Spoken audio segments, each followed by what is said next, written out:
সাকিব ভাই যখন থাকবে না তখন হয়তো আমার রোলটা আরও বেশি ইম্পর্টেন্ট হয়ে থাকবে টিমের জন্য। আমি ইনশাল্লাহ যেভাবে চলছে এটা যদি লং টাইম ধরে রাখতে পারি তাহলে ইনশাল্লাহ একদিন আশা করি যে অলরাউন্ডার হতে পারবো। যে ৮ নাম্বার ব্যাটসম্যান হতে চাই না, কারণ ৮ নাম্বারে ব্যাটিং করা অনেক প্রেশার। দেখেন যে একটা টিমে যদি ২টা অলরাউন্ডার খেলে এটা টিমের জন্য অনেক অ্যাডভান্টেজ থাকে। আর যেহেতু আমার ব্যাটিংটা ভালো হচ্ছে, প্রথম দিকে শুরুতে আমার ব্যাটিংটা টিম ওইরকম পায়নি, আমি বলার হিসাবেই খেলেছি।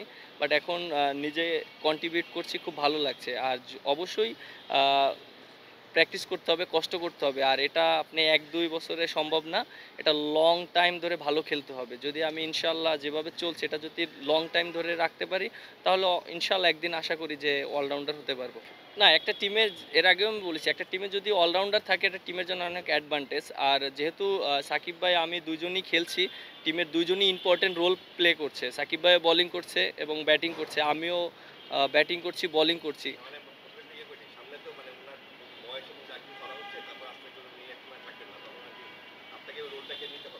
আপনি দেখেন যে ওয়ার্ল্ড ক্রিকেটে কিন্তু সবাই বেশি দিন মানে একটা পর্যায়ে কিন্তু সবারই রিটায়ারমেন্ট আসতে হয় এবং সবাই ক্রিকেট ছেড়ে দিতে হয়। দেখেন যে ওয়ার্ল্ড ক্রিকেটে প্রত্যেকটা টিমেই কিন্তু এরকম আছে রিপ্লেসমেন্ট। আমার কাছে মনে হয় যে আপনি যেটা বললেন যে সবাই তো আর সারা জীবন খেলবে না।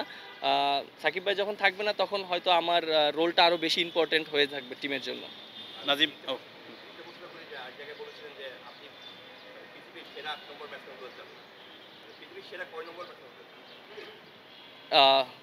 বেসিক্যালি আপনি যেটা বললেন যে ৮ নাম্বার ব্যাটসম্যান হতে চাই না, কারণ ৮ নাম্বারে ব্যাটিং করা অনেক প্রেশার। কারণ ওইখানে আপনি দেখেন টিমের অনেক সিচুয়েশনে এরকম থাকে যে টিম অনেক ভালো খেলেছে, তারপরে ৮ নাম্বারে আমার নামতে হয়। আবার দেখেন এমন সিচুয়েশন থাকে যে টিম সবাই ব্যাটসম্যানরা ফল্ট করেছে, তখন আমার প্রেশারে ব্যাটিং করতে হয়। বাট জিনিসটা ওই ইঙ্গিতে আমি বলেছিলাম যে ৮ নম্বরের সেরা প্লেয়ার হতে চাই না, উপরের দিকের সেরা প্লেয়ার হতে চাই। জিনিসটা আসলে এরকম ছিল। দেখেন আমি কোনো ট্যুরে যাওয়ার আগে বা স্পেসিফিকভাবে ওইভাবে প্ল্যান করতে পারি না। কারণ এভাবে প্ল্যান করলে আমার জন্য অনেক অনেকই হয়ে যায়, প্রেশার হয়ে যায়। বাট পাকিস্তান সিরিজের আগেও আমি চিন্তা করিনি যে আমি ম্যান অফ দ্য সিরিজ হব।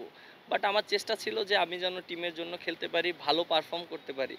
আর যেহেতু ইন্ডিয়া সিরিজ আছে, প্রত্যাশা সবারই থাকবে, আমার নিজেরও প্রত্যাশা থাকবে। বাট এই প্রত্যাশাটা যদি আমার নিজের ভিতরে সবসময় বেশি থাকে তখন আমার জন্য একটু চাপ হয়ে যাবে। সো আমি চেষ্টা করছি যে স্বাভাবিক থাকার জন্য, আমি প্রসেসে থাকার জন্য চেষ্টা করছি যে আমাদের কিভাবে রান করতে হবে, কিভাবে উইকেট নিতে হবে, কিভাবে টিমমেটদেরকে হেল্প করতে হবে, এইভাবে নিয়ে চিন্তা করছি। জিনিস দেখেন যে আমাদের দেশে এর আগে হয়তো এরকম হতো যে পেজ অ্যাটাক ভালো থাকলে হয়তো স্পিন অ্যাটাক ছিল না, বা স্পিন অ্যাটাক ভালো থাকলে পেজ অ্যাটাক ছিল না। বাট এখন কিন্তু আমাদের টিমের ভিতরে আলহামদুলিল্লাহ ভালো পেস বলার আছে। আপনি দেখেন যে নাহিদ রানা প্রায় 150+ বল করেছে।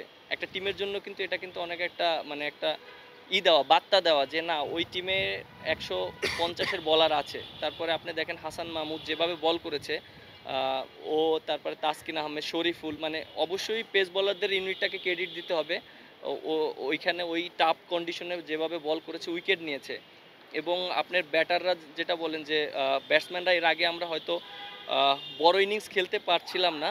দেখেন যে আমাদের ওখানে কিন্তু অনেক বড় ইনিংস হয়েছে। আপনি দেখেন মুশফিক ভাই 190+ রান করেছে, লিটন দাস একটা করেছে ১৫০ রানের কাছাকাছি, তারপরে আপনি সাদমান করেছে, আমি হয়তো কন্ট্রিবিউট করেছি। একটা টিমে যদি আপনি দেখেন যে ৫০-৬০ করে আউট হয়ে যায় ব্যাটসম্যান, তখন টিমের কিন্তু মোরালটা ডাউন হয়ে যায় বা খেলাটা ওইরকম যায় না। বাট এই যে ২টা টেস্ট খেলেছি আমাদের, আমি মনে করি সব দিক থেকেই পারফেক্ট ছিল।